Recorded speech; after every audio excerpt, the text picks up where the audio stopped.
Rodrigo and Rosalia, along with their 5-year-old son Lucas, headed to the fair in the city park.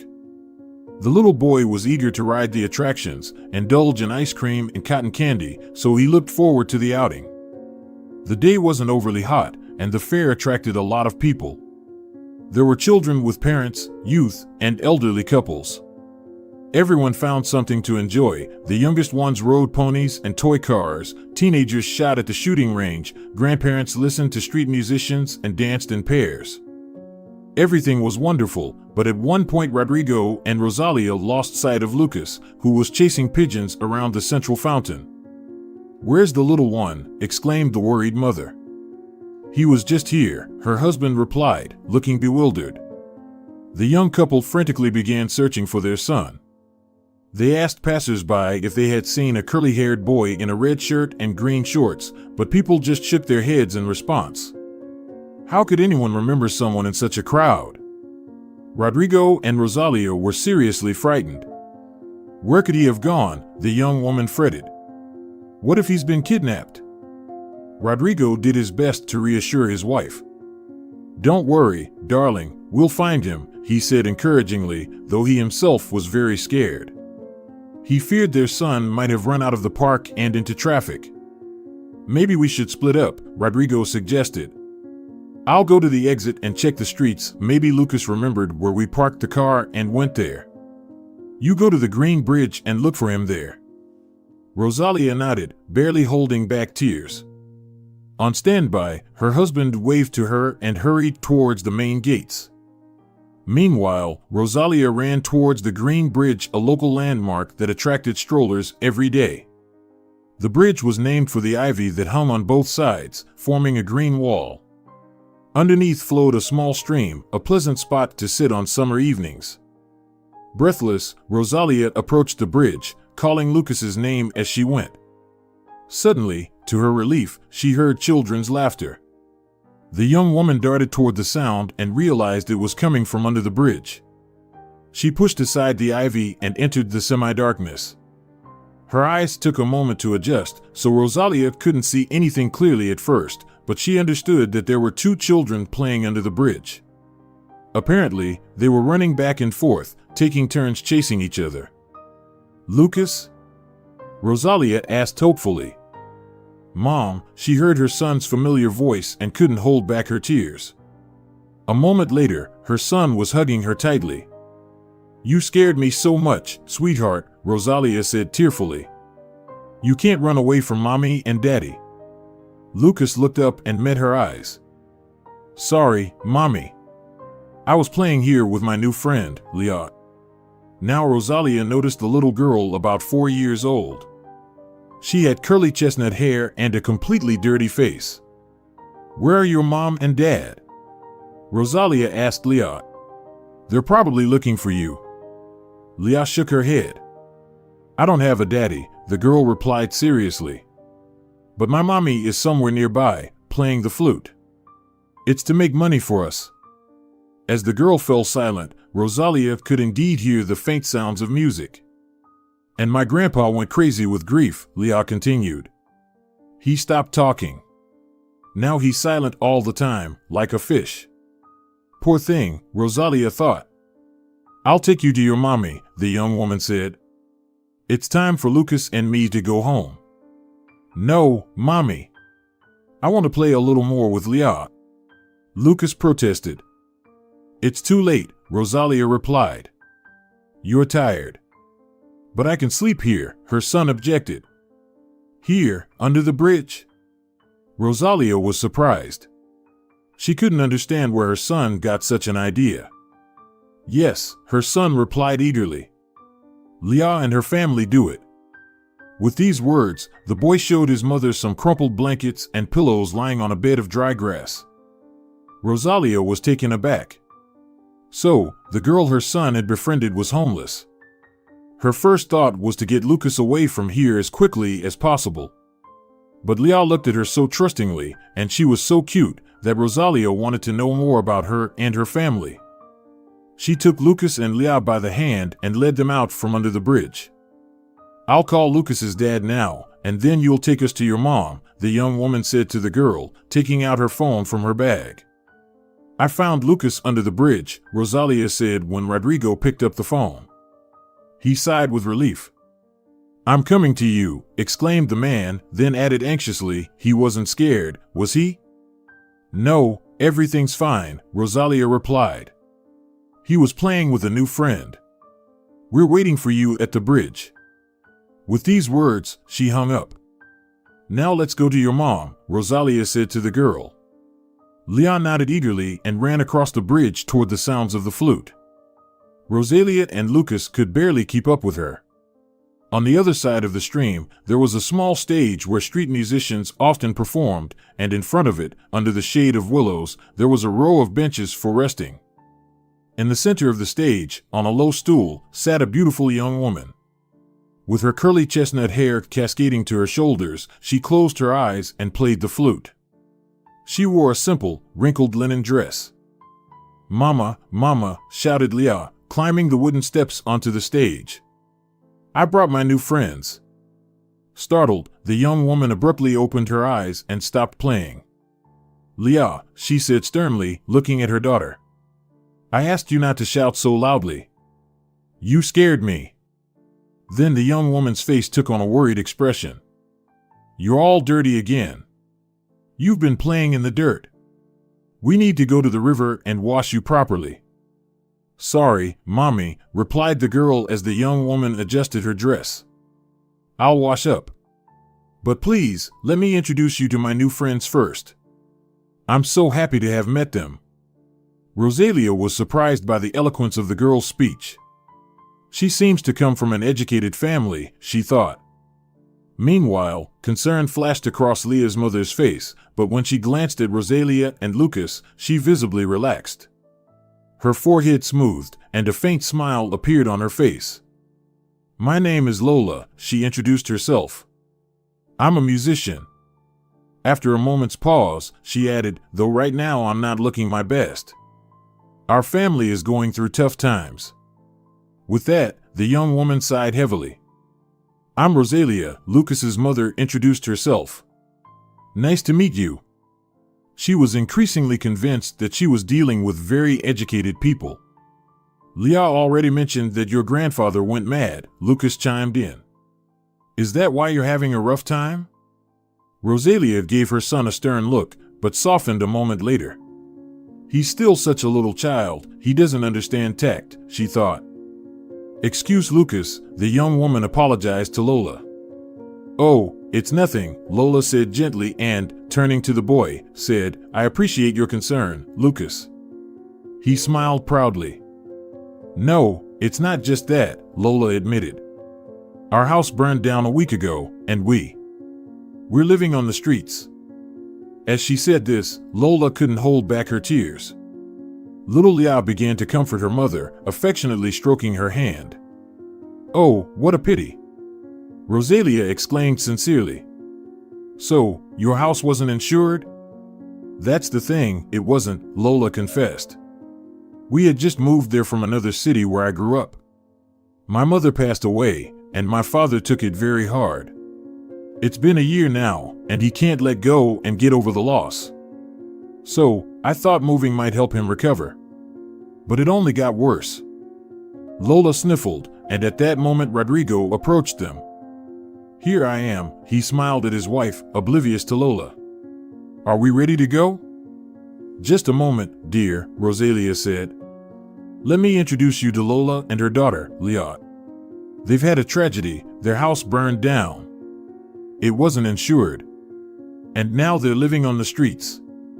Rodrigo cast a sympathetic glance at the young woman. "I'm very sorry," he said. Meanwhile, Rosalia fell into deep thought. "My love," she said after a few moments. "Can I have a word with you?" Rodrigo nodded, and they stepped aside while Leah and Lucas resumed their game of tag. "Listen, Rodrigo," Rosalia began. "From what I gather, Lola and her father are very educated people. She's a musician and earns a living through music. They've been very unlucky. After the fire, they're spending nights under a bridge. How awful, Rodrigo shook his head sadly. And the worst part is, that could happen to anyone. Yes, Rosalia nodded. I can see they're really decent people. What if we help them? Rodrigo looked surprised. But how? We could offer them our country cottage. Just for a while. Rodrigo pondered his wife's words. Are you sure they're trustworthy? Rosalia nodded. Yes, I can see that. They've really had a tough time. All right, Rodrigo agreed. I'll trust your intuition. The young couple returned to Lola. Lola, Rosalia said as the young woman stopped playing the flute again. We have a proposition for you. With these words, she glanced at her husband. You could stay at our country cottage until you sort out your housing situation, Rodrigo said. Lola couldn't believe what she heard. Tears welled up in the young woman's eyes again. Are you really going to do this for us? She exclaimed in surprise. Rosalia and Rodrigo nodded. Of course, Lola. Anyone could find themselves in your situation. So, we're happy to help. It's no trouble for us. Lola sincerely thanked Rosalia and Rodrigo. You're real angels, she said emotionally. They agreed that Rodrigo would drop Rosalia and Lucas off at home, then return to the park for Lola, her father, and Leah to take them to the country cottage. The family had very few belongings, just documents, Leah's favorite doll, and Lola's flute. The blankets and pillows given by compassionate people, the young woman did not take. Rodrigo drove the family to the cottage and showed them the rooms and the small garden, which delighted Leah. The girl couldn't believe her happiness. Now we have a home again, she rejoiced. Rodrigo left the family in the house and went to the supermarket to buy groceries for them for the first time. Then, with a sense of duty fulfilled, he returned home. Rodrigo was a businessman, and soon he had a business trip to another city. He decided to take his son and his wife, who was not working, with him. I'll need to be there for 3 months, so it's better for you to come with me to keep from being alone at home, he said. Rosalia gladly agreed. She loved to travel, and she liked a change of scenery. Besides, in the city where her husband was going, her friend whom she hadn't seen in a long time lived. Things fell into place nicely, and Rodrigo managed to find a good apartment downtown, which he rented for 3 months.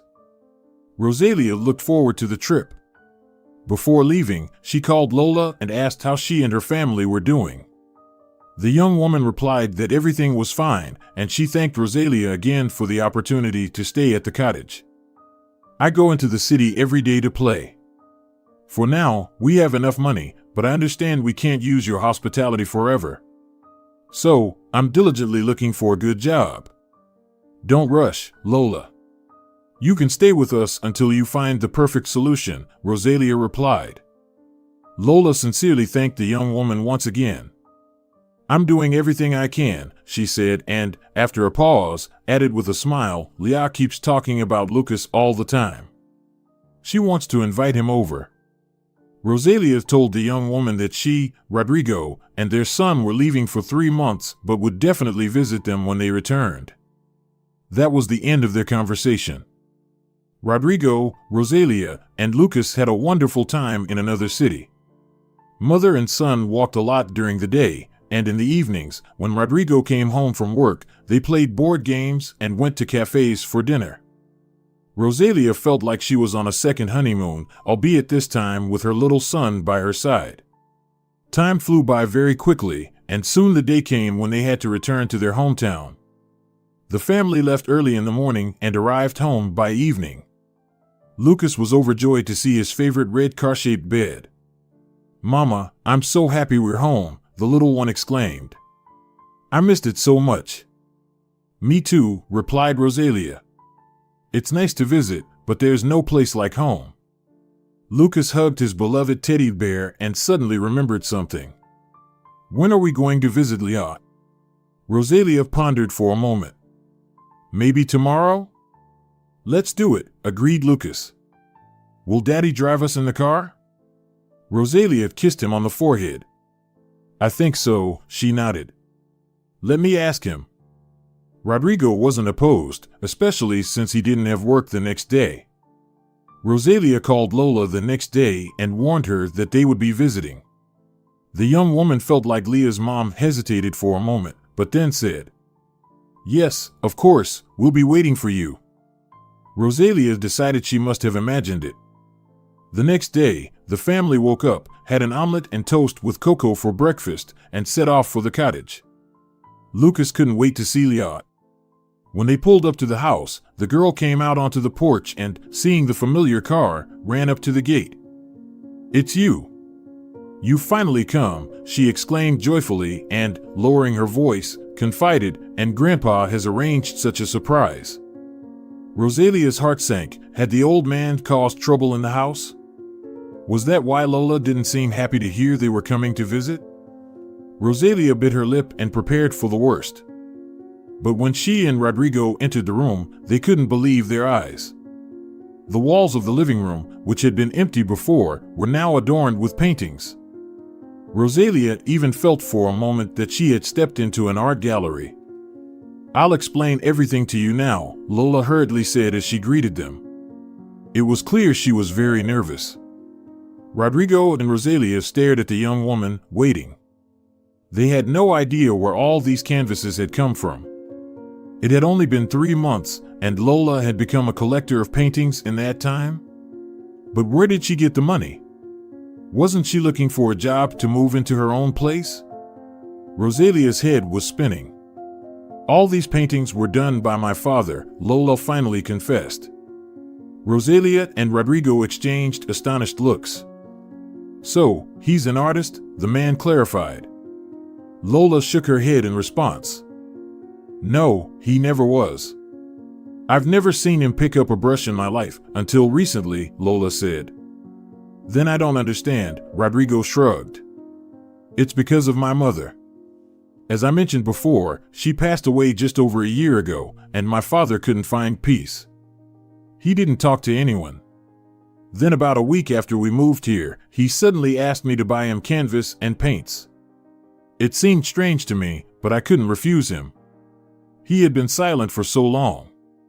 That day I lingered in the square where I played the flute to earn more money.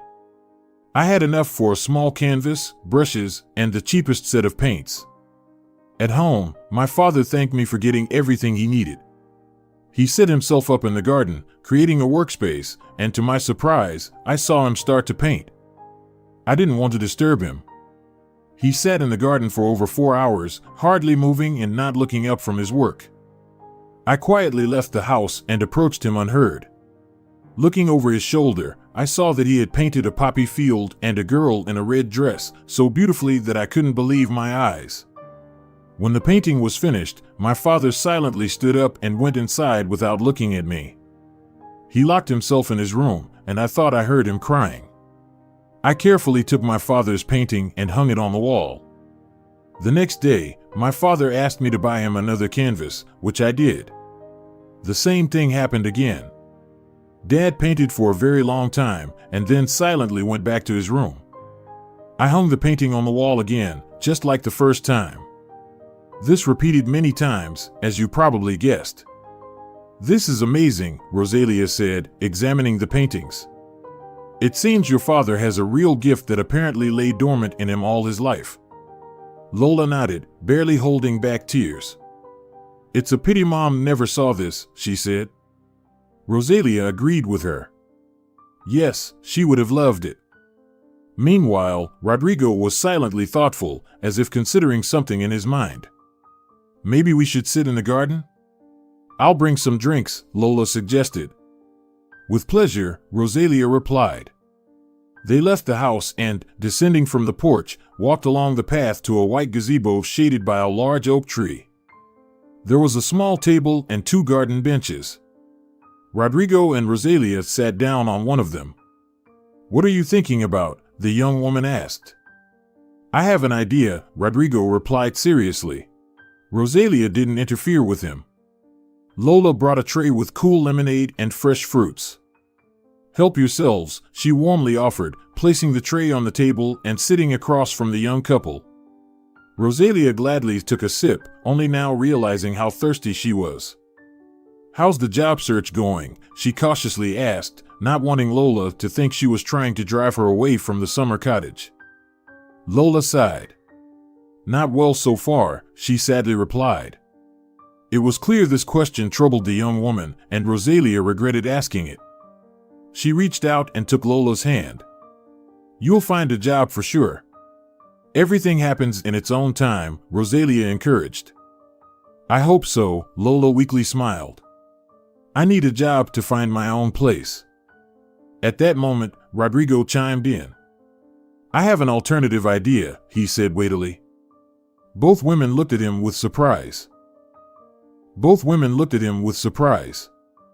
"Your father's paintings," Rodrigo began. "You've seen them yourself. I'm sure they could interest wealthy investors and patrons. Why not try to contact someone in that circle?" Rosalia smiled. "Well, Rodrigo, so that's what you've been thinking about. What a clever idea. It never even crossed my mind." A whole mix of feelings crossed Lola's face: excitement, hope, joy, and doubt. "It's a wonderful thought, but I don't know anyone in this city." "I have no connections," Lola said. Rosalia turned to Rodrigo. "And what about you, darling?" she asked. He smiled mysteriously. "I think I might know someone." With these words, he took a big sip of lemonade. A week passed. One evening, Rodrigo came home with sparkling eyes. "I think I found a suitable patron," he said. "His name is Alejandro Dominguez. He wants to see Lola's father's paintings." Rosalia was so overjoyed that she hugged Rodrigo. "Great news," she exclaimed. "When can he visit Lola?" "We agreed on the end of the week." "Friday, probably after lunch," he replied. "Then I'll call Lola now and confirm if she'll be home at that time," said Rosalia. Leah's mother answered that she would eagerly await the guests.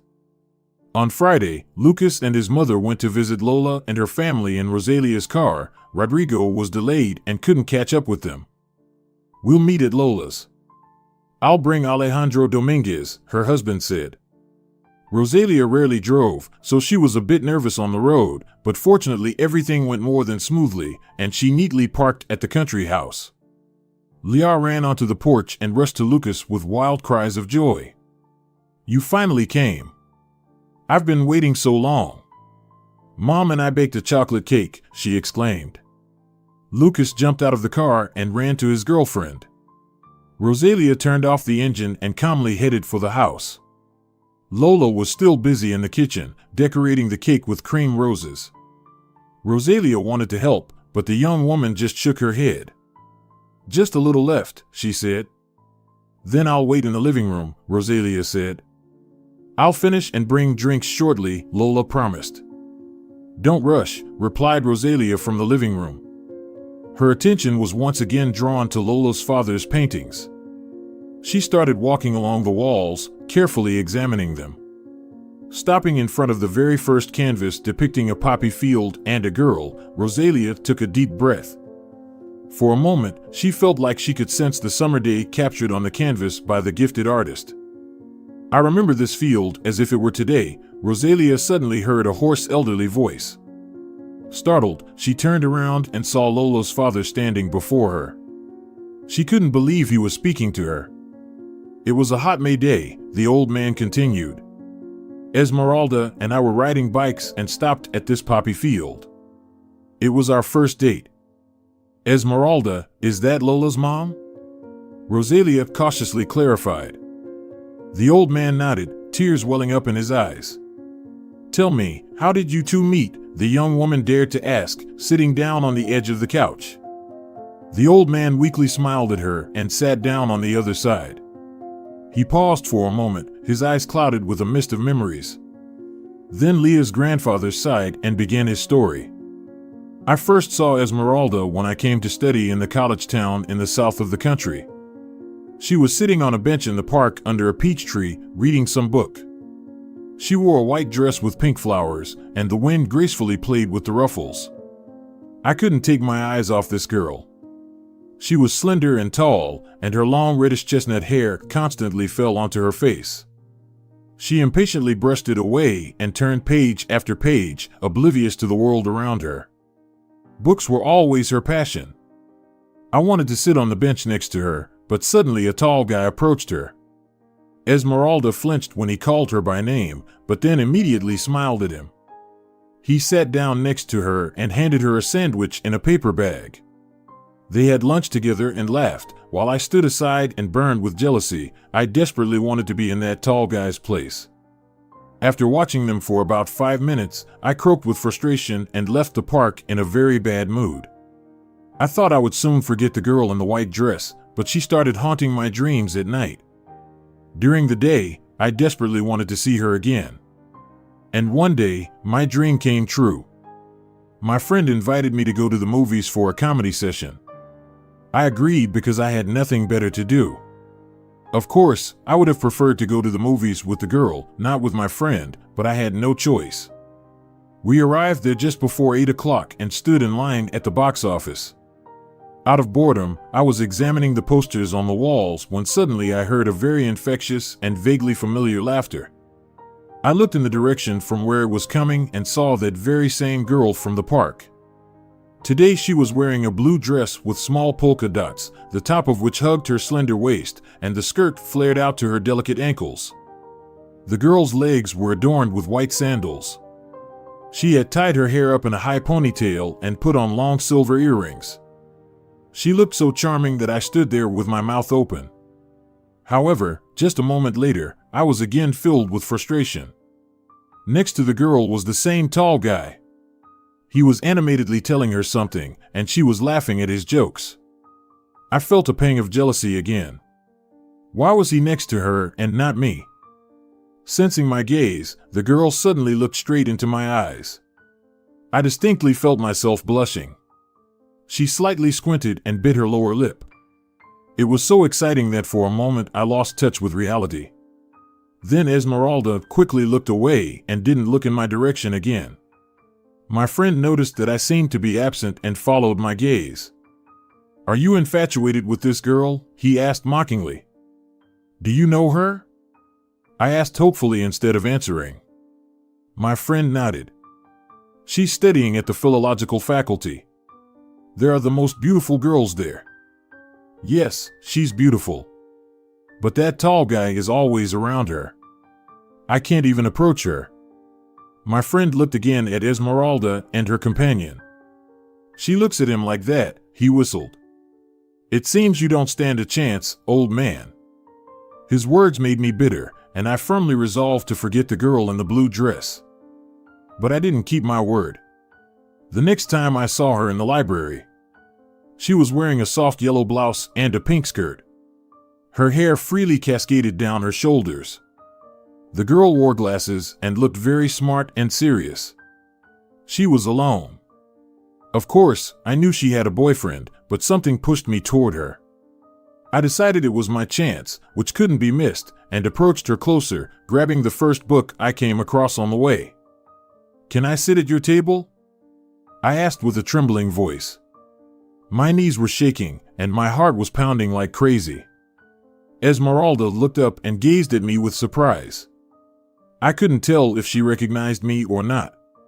She glanced around as if to suggest that almost all the tables in the hall were free, and then gave me a mischievous smile. "Of course, sit down," nodded Esmeralda, rearranging a few books to make it more comfortable for me. I sat down and pretended to be engrossed in reading. However, the book I picked up happened to be an advanced mathematics handbook, something I never understood. Sneaking a glance over Esmeralda's shoulder, I noticed she was reading Plato. "Do you like philosophy?" I ventured to ask with a voice that felt foreign to me. She looked up at me, and I feared she might scold me for interrupting. Instead, she smiled. "He has interesting thoughts," she replied, and immersed herself in reading again. I returned to the incomprehensible formulas and pondered my next question, but it wasn't necessary. "I'm hungry," suddenly said Esmeralda. "Would you like to go to the cafeteria and grab a snack?" I stared at her in astonishment. Was she inviting me? "I just hate eating alone," Esmeralda confessed, shrugging her delicate shoulders. I had no choice but to agree.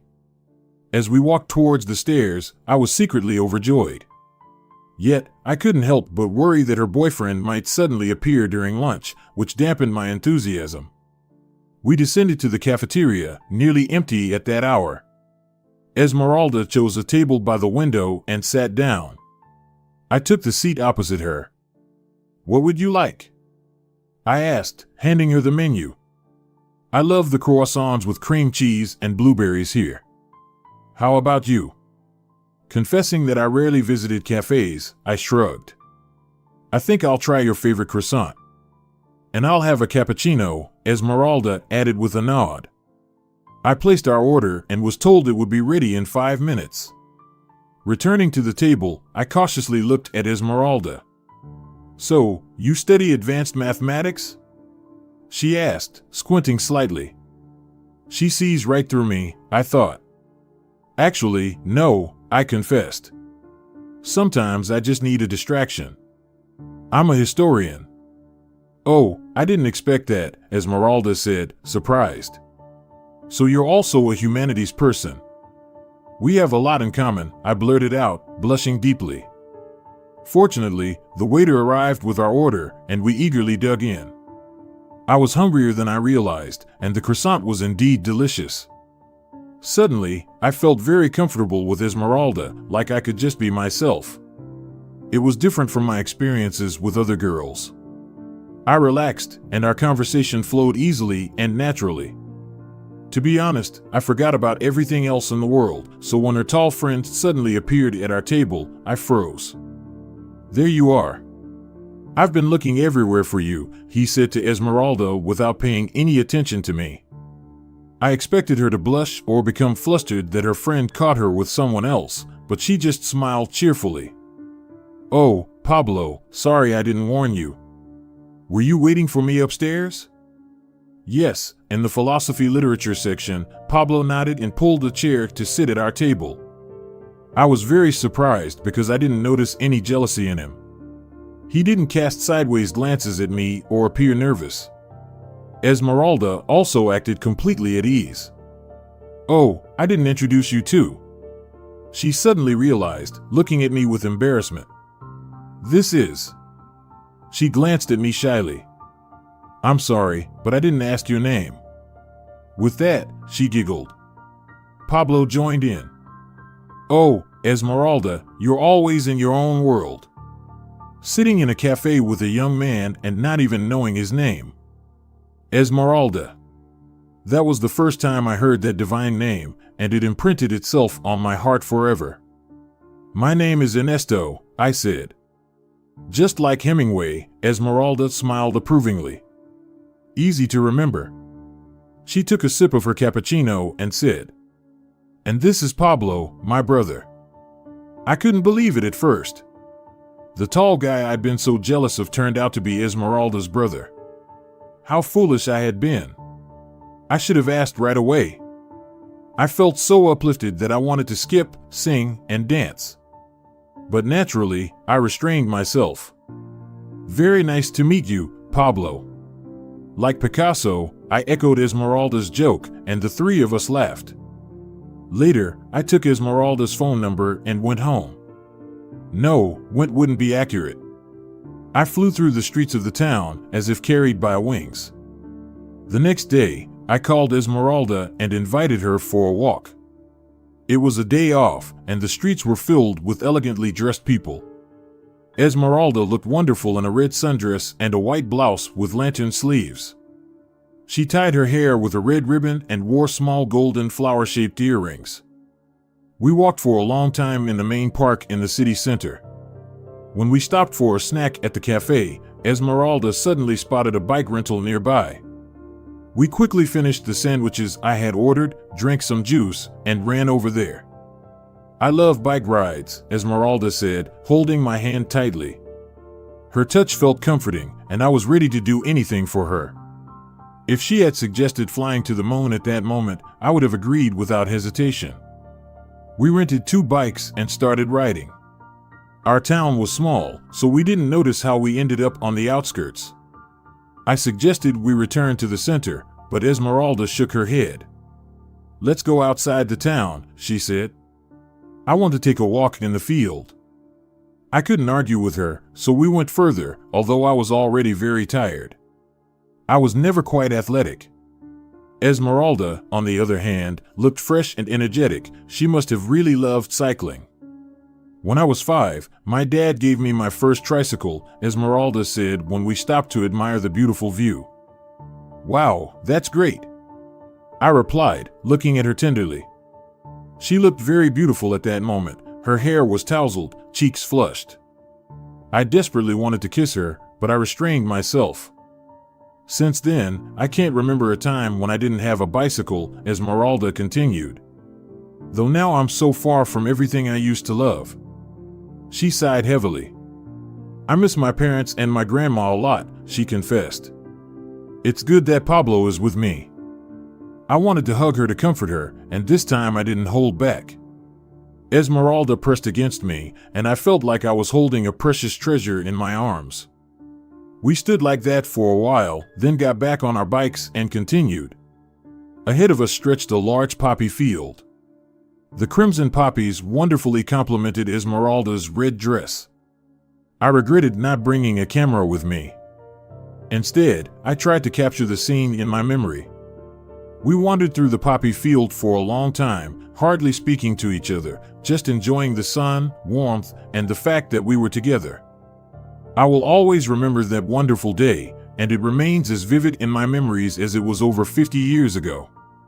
With these words, Lola's father sighed again and wiped a tear. Rosalia wanted to hug him, but she hesitated. And the other paintings, are they also reflections of your memories? She asked. The old man nodded. Yes, each canvas holds a piece of my life that I was fortunate to share with Esmeralda. It's a pity she left us so early. Every moment I spent with her will forever remain in my memory. How beautiful, Rosalia murmured. At that moment, Lola entered the living room with a tray in her hands. I made lemonade, she said, and, noticing her father, almost dropped the tray. Rosalia quickly got up from the couch to help her. I'll put the tray on the table myself, the young woman said, and Lola nodded. Dad, I was just surprised to see you here. You rarely leave your room. Did you talk? Saying this, Lola looked puzzled. Yes, Senor Ernesto told me about your mom Esmeralda, Rosalia said. Really? Lola couldn't stop marveling. Rosalia asked how we met, and I wanted to share our story with her and Esmeralda, the old man confessed quietly. It was very romantic, Rosalia added. I was enchanted. It seems like a whole book could be written about you. Old Ernesto cast a grateful glance at the young woman. I would be pleased to read that book and relive all the happiness I experienced with my beloved. With these words, the old man smiled dreamily. Maybe someday Liao will do it, Lola said. She already loves to write stories and even tries to write down her own stories. How wonderful! Rosalia exclaimed. At that moment, there was a knock on the door, and Lola hurried to open it. Rodrigo and a rather attractive young man in a suit entered. He had wavy black hair, tan skin, a mustache, and a neat beard. The type of man to whom Alejandro belonged really appealed to Lola. The young people entered the house, and the unfamiliar gentleman immediately noticed Ernesto's paintings. This is amazing, Rodrigo, he whispered instead of a greeting. Believe me, when you talked about the paintings, I didn't think they would be so wonderful. Rosalia's husband nodded happily and hastened to introduce the guest. As you may have guessed, this is Alejandro Dominguez, a well-known patron in town. The man politely bowed his head and smiled at everyone present with the most charming smile that unexpectedly made Lola's heart beat faster. And this is Lola, Rosalia, and Senor Ernesto, the author of the paintings you have the honor to contemplate on the walls of our humble home, Rodrigo jokingly introduced the others. Alejandro smiled again and kissed Lola's hand. She blushed. Everyone sat down on the couch, but Alejandro continued to stand, examining Ernesto's paintings. I can say one thing, these are stunning works. They convey life, movement, smells, sounds, and love. Isn't it wonderful? I swear, I'm enchanted by these paintings. The old man Ernesto even shed a tear upon hearing these words. I'm very pleased that you appreciate my work so highly, he confessed. Although I'm no artist, it's just a way for me to express my feelings. Alejandro nodded understandingly. And that's exactly how true high art is born, he remarked. I'm ready to buy all your paintings, if you'll allow. All eyes turned to old Ernesto. He remained silent for a while, then finally spoke up. Of course, these paintings are dear to me, as they are memories of Esmeralda. But I have no right to keep them locked away. Let the world see them. Lola smiled and hugged her father. Your memories have found physical form to become a part of many people's lives, she said, and the old man agreed with her. So it's settled. Alejandro exclaimed joyfully. Let's toast to our meeting. He raised his glass of lemonade, and everyone followed suit. Later, Lola treated the guests and children to chocolate cake and other delicacies. Towards evening, Rodrigo, Rosalia, and Alejandro bid a heartfelt farewell to old Ernesto and left the house. Rodrigo headed towards the car while Rosalia searched for Lucas in the garden, who was busy playing with Leah. Lola and Alejandro remained alone. May I have your phone number? The man asked. I'll call you to arrange a meeting once the lawyer prepares the contract. Lola gave the young man her number. It was nice to meet you, he said, kissing her hand again. Until we meet again, Lola. Until then, Alejandro, the young woman replied, trying to calm her racing heart. For a moment, she felt that she had also made an impression on him. A few days later, Alejandro and Lola signed the contract, and the young woman received a substantial sum of money, which was enough to buy a new house. For the housewarming, she invited Rosalia, Rodrigo, and Lucas, as well as Alejandro, with whom they had been actively corresponding since then. The house seemed more than charming to everyone, spacious, bright, and cozy. Leah got her own room, which she immediately showed to Lucas. Old Ernesto spent some time with the guests before retiring to his room. He had already begun working on a new painting.